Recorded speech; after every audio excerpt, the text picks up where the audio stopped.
You're now diving into the fish tank.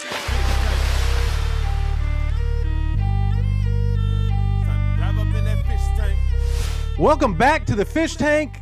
Sort of. Yes, this is still the Miami Dolphins Podcast Network. Yes, I'm still Seth Levit. That's DJ Prec on the ones and twos right there. And there is no doubt about it. We are still here with OJ McDuffie. Juice, how you feeling today, man? Man, Big Seth, I'm feeling great, bro. I'm excited about today, man. The sort of part of the fish tank, it's got me pumped, bro. I can't wait to see what happens today. Well, yeah, I can't wait either. I'm not quite sure how it's going to work out. But look, this is the off season. Things are a little too quiet around Dolphins camp right now. I am missing the spirit of competition. And so with that, we're going to try something a little bit different today. Oh, here we go. Another one of your crazy-ass ideas, bro? Absolutely. Hell yes, it's a crazy-ass idea because I always have something crazy. Having said that, I'm a little nervous about this one today. But what we're going to do is we're going to roll out the first ever fish tank face-off. So 2.5 years ago, I think, we started this thing. 2.5 years ago, we started this show. We were introduced to the world of Dolphins Twitter. And if there's nothing else that I've learned, Juice, I don't know if you've been on a little bit longer than I have, but if there's nothing else that I've learned about Dolphins Twitter, is that when you're swimming in the deep seas of Miami Dolphins social media, people like to debate about ridiculous shit. And, of course, you, Big Seth, love some ridiculous shit. I absolutely love ridiculous shit. But the only thing I love more than ridiculous shit is formalizing ridiculous shit. Right. So welcome to the Fish Tank Face-Off. What the hell is the Fish Tank Face-Off, you ask? This is our bastardized version of a Miami Dolphins themed game show. And today, we've got two of the most rabid Dolphin fans on the internet that are going to square off and decide who's the greatest running back in the history of this franchise. Yeah, Big Seth, and this is a tough one, man. You know, we've got Larry Csonka versus Ricky Williams, and by the end of this show, someone, only one person will be declared a winner.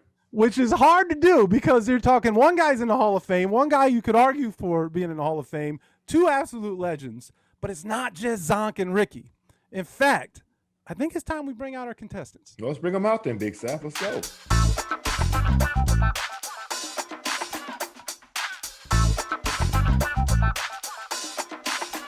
Let's do this thing. Representing Team Ricky is a man whose hair is nearly as glorious as number 34's once was. He's a self-proclaimed Hall of Fame diaper changer, and I would go so far as to say I believe this is the funniest man on Dolphins Twitter. Please welcome Josh Houtz. If we can find him. Houtz! How you feeling, man? I'm feeling great. Thank you for having me. That music's awesome. It's getting me pumped up. But what an introduction. I'm so excited to be here in the fish tank with both of you. Now, Juice, you guys share a little something. Houtz, you're coming to us from where? Central Pennsylvania, right about 20 minutes down the street from Hershey's, where I grew up. Funny story, I actually became a Dolphins fan because I traded a Bernie Kosar card in first grade for an OJ McDuffie, and that's how I became a fan. So thank you, Juice. That is why I'm a diehard Dolphins fan.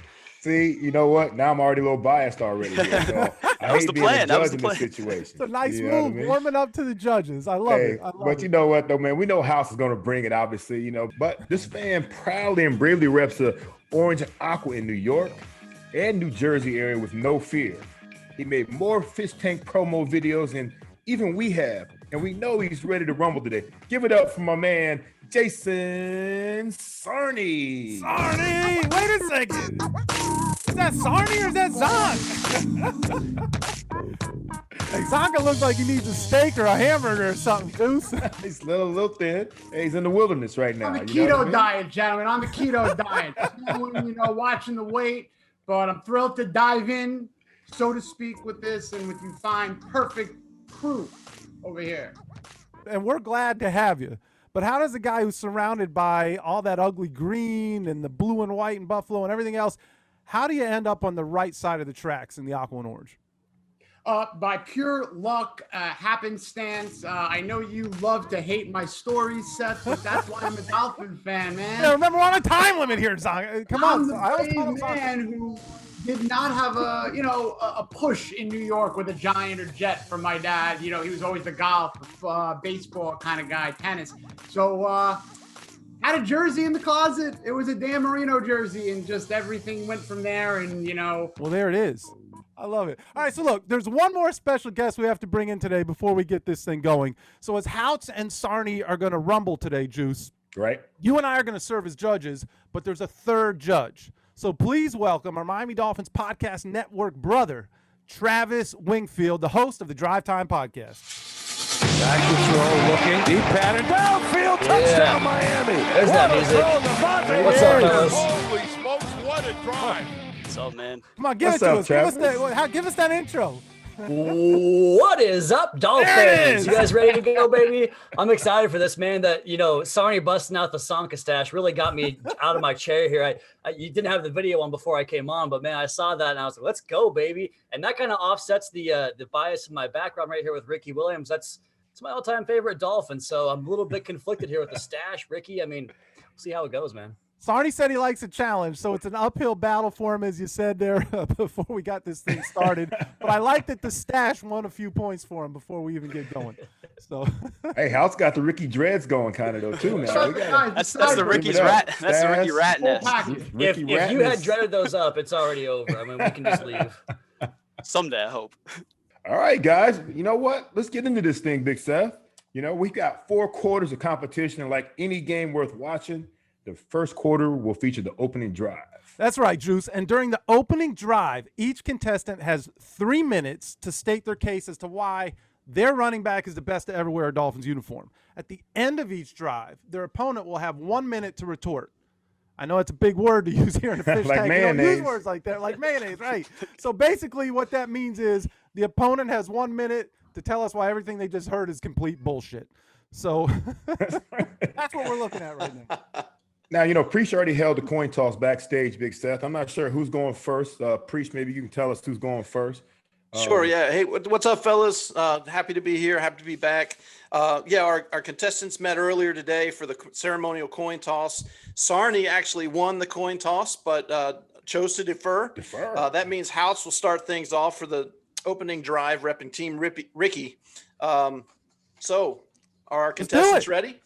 Is Ricky Williams the greatest Miami Dolphins running back of all time? I think so, and here's why. Ricky had it all. From the handsome good looks and iconic dreads, the reflective visor that allowed his opposition to see their life flash before their very eyes. There was nothing that Ricky Williams could not do, but his career did not start in Miami. No, Williams' career began at the University of Texas, where he'd won not 1, but 2 Doak Walker Awards for being the nation's top running back. In 1998, Williams would do something Larry Csonka could not, and that was win the Heisman, beating out Michael Bishop, Cade McNown, and Tim Crouch. This would come after Williams rushed for 2,327 yards and 29 touchdowns. Ricky Williams was drafted 5th overall by the New Orleans Saints in the 1999 NFL Draft. Here's a picture of Ricky Williams looking beautiful in a wedding dress. The haul for his services included 2 first-round picks, and in total, 8 draft picks altogether. It wasn't long before Ricky's honeymoon would come to an end in the Bayou, and a new start would begin in South Beach. The Dolphins would trade 2 first-round picks in exchange for Ricky Williams, and Wannstedt wanted his Hodor, so he hitched his wagon to the 5'10", 226-pound brick shithouse. And in his first 2 seasons with the Dolphins, Williams received 775 carries. I repeat, 775 carries. We all know what happened next to Ricky.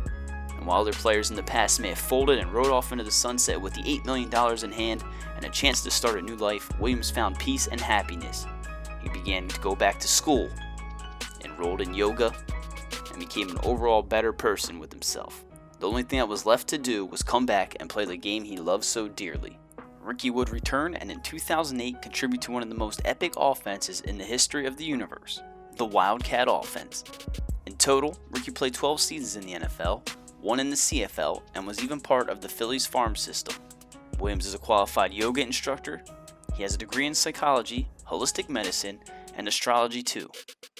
He also finished runner-up on Celebrity Apprentice. Like I said, there's nothing he cannot do.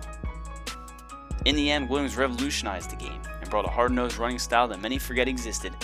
Williams was violent but patient, and let's not forget, he was a factor in the passing game as well. Williams' greatness found its way onto the virtual gridiron as Ricky was unstoppable in games like NFL 2K5 and NFL Street, which Ricky Williams himself was on the original box art. I don't know that we'll ever see Ricky Williams in the Hall of Fame. After all, we're still waiting on Zach Thomas to get inducted.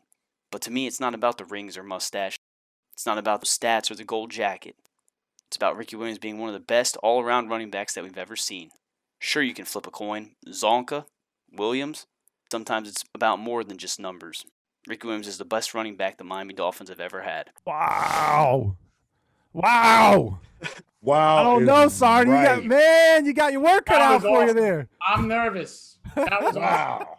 Look, Travis is sitting quiet with a big shit-eating grin on his face, and I think we know why, man. So you definitely got your work cut out for you, Sarney. Juice, what do you think about that? Wow, that was outstanding, man. And I know we'll talk off air a little bit about some of the things, man. But man, he went deep. I'm a huge Simpsons fan at the end right there. You know what I mean? Me in baseball, there are a lot of really good parts about that some people might not know, but man, the way you brought it all together, Houtz, that was special. That was really special.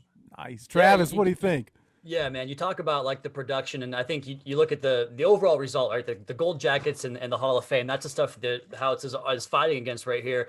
And I'm probably too young to be able to say this, but these eyes, like the best running back I ever saw from a guy who had the power speed combination, like that spin move on Ed Reed around the goal line. Like I don't know how many guys can do that and then drop their shoulder and run over Rodney Harrison. So like that's kind of what I got from Houtz as far as like just you saw their life flash in front of their eyes with the visor.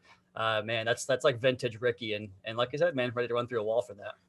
All right, Sarney. So you've heard a little bit from the judges. You've definitely heard from Houtz. You got 1 minute. Pretty sure we got the clock going here. We got 1 minute to tell us why Houtz is full of shit. I can't say that, but I'll say why he's going to lose. It was very nice, Joshua. I really liked the wordplay here. The wedding picture and honeymoon correlation was fantastic. You made a Phillies baseball reference. I'm near Philadelphia, so I like that.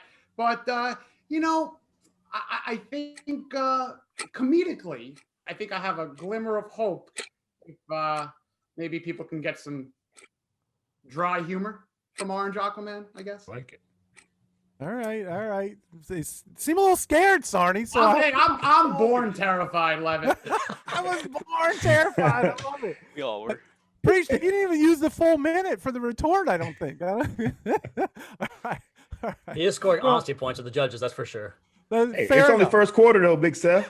That's how football rolls, man. It's not how you start, it's how you finish, right? Just wait until it's 85 degrees in the heat on your house.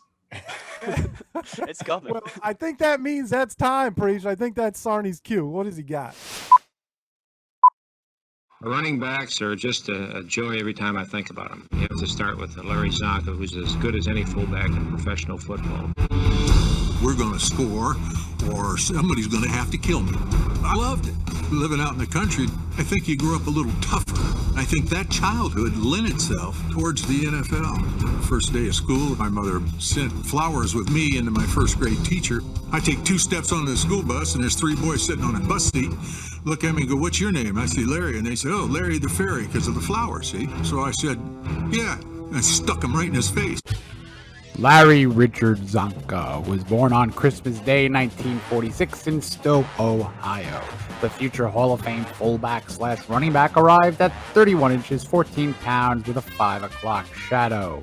Csonka went on to Syracuse University, and although starting out on defense, was quickly moved to fullback, where he averaged 105 yards on the ground per game. In 1968, he was made the 8th overall pick by the American Football League's Miami Dolphins. Csonka loved hitting defenders so much that even when he had a clear path to the end zone, he would find some poor schmuck to knock half unconscious.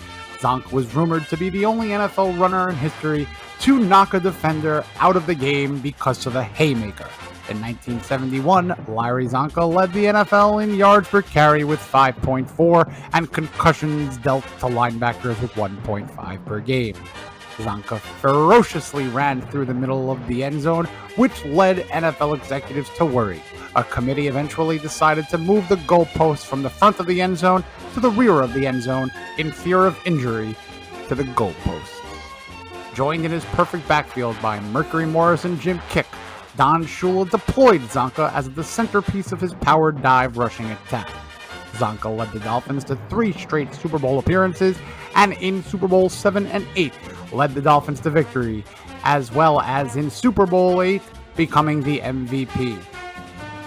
Csonka was one of the earlier athlete pitchmen, endorsing products like Schick, United Airlines, Miller Lite, Old Spice, and FinManiacs.com. You smell terrific. Following his playing days, Csonka was immortalized in Canton, Ohio in the Pro Football Hall of Fame, just miles south from where he was born. Csonka also gained even more national notoriety as an American Gladiators commentator and embarrassed Tom Selleck by proving he has a much better mustache. Larry Csonka is the Miami Dolphins' greatest running back in team history, regardless of being called a fullback. Thank you for all the memories, Mr. Csonka, and may your champagne continue to be forever perfect.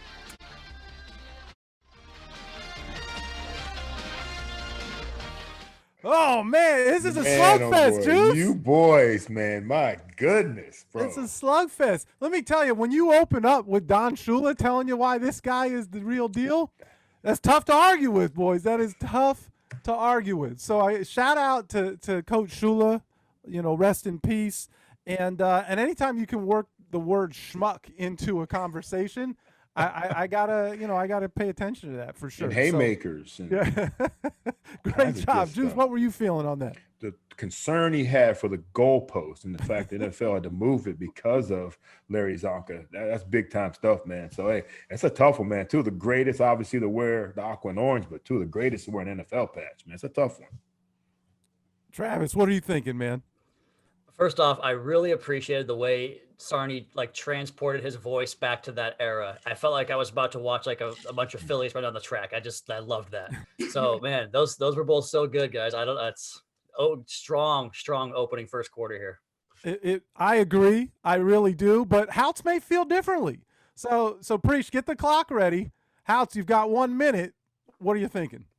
I mean, that was a great video, and I have to agree with Travis, the way he kind of transported us back into time. I mean, it's hard to argue with what Larry Csonka did. I mean, the numbers say he's the best. He's got the rings, but, he has a nice mustache. Ricky's got that beard. I would rather take Ricky's homeless-looking beard than that Larry Csonka mustache. And then, again, is Csonka a fullback? I mean, should we be comparing him to Lusaka Polite and Chandler Cox maybe instead of Ricky Williams? In all seriousness, I mean, awesome video, Sarney. But to me, like Travis said, it goes back to what you see with your eyes. And to me, Ricky Williams is the best to ever do it. Hey, man. Lusaka Polite. That was a great reference right there. Shouldn't even be happening right now. You needed me to try to swing this thing, right? I have to throw a little shade. I'm sorry. It was strong. That was strong. I love it. So listen, we have our work cut out for us as judges here, guys. That is the end of the opening drive. Now, each judge, this is how it's going to work. Each of us is going to award 1 point to the contestant that we feel had the best opening drive. But you're also going to award a point, Travis and Juice, to the contestant that you feel had the best response, the best comeback. So somebody could really jump out to a big lead here with 2 points, or it could be split. So that's what we've got ahead of us here. And much like a heavyweight title fight, nobody's going to be made aware of these scores until the conclusion of the face-off. Go get your aqua orange. Yeah, it's time to dive up in that fish tank. It's only legendary talking when you dive up in that fish tank. Rockin' with OJ and Seth